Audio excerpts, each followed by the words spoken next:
You reap what you sow, supersizing your business. Sharon Horne-Ellstrom here. This is a little plant that we killed, and it's been around for a decade. Not a decade, almost a decade. It's been around for 8 years. My granddaughter gave it to me as a Mother's Day gift years ago. It's actually a begonia, and it's died and come back and died and come back and died and come back. And we've got one little sprig that we rooted and we just planted, because you reap what you sow, right? What you put out into the world. This idiom, we've definitely discussed this idiom before. It means that there's no escaping the consequences of our actions, right? There's always consequences of our actions, of our choices, of our thoughts, our beliefs, our behaviors, our energy, right? Whatever we put out into the world comes back to us. A lot of times it comes back to us tenfold. So we want to be careful what we're putting out.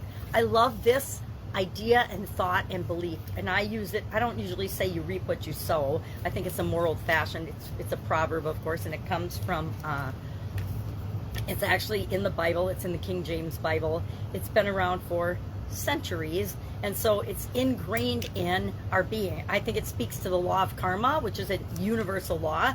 I think it reminds us that you get out of things what you put into them. I remember telling my kids when they were in high school, you're only going to get out of your classes and your high school experience what you put into it.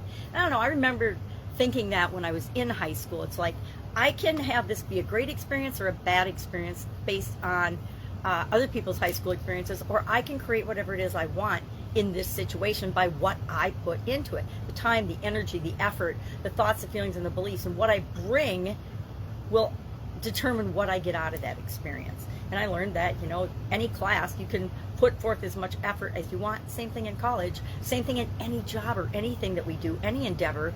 What we put into it is what we'll get out. Now, it's not always, the law of karma and the universal laws, they always work for everybody, but they don't always work like we think they should or we would expect them to.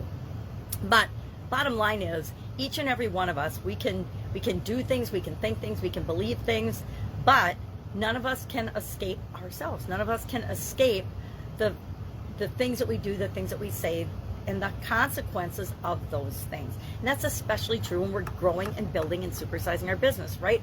What we put into our business comes back. What value we provide to the people that we serve comes back to us in income and profits and things like that.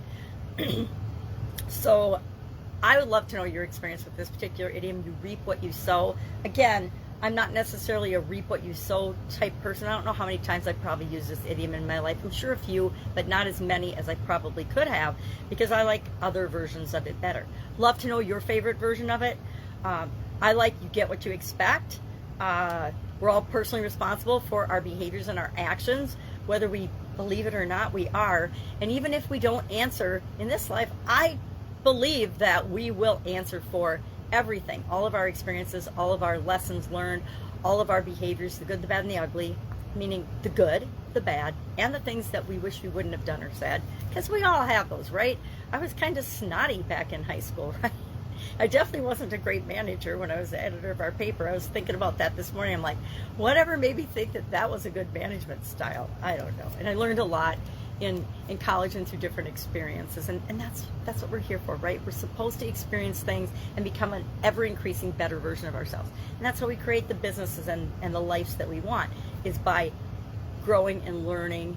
And you know, sometimes those consequences of our behaviors aren't always stellar or things that we like, because there's a lesson we need to learn there that we haven't learned yet. That's it. That's our idiom for today. Any questions, or if you have an idea for an idiom you would like to have me do research on and find out where it came from, what does it mean, and how we might be able to apply it to our business, share that in the comments below. Otherwise, I will, of course, be sitting around with another interesting idiom. What does it mean? Where does it come from? And how could you use it to supersize and grow your business right now? Have a great day.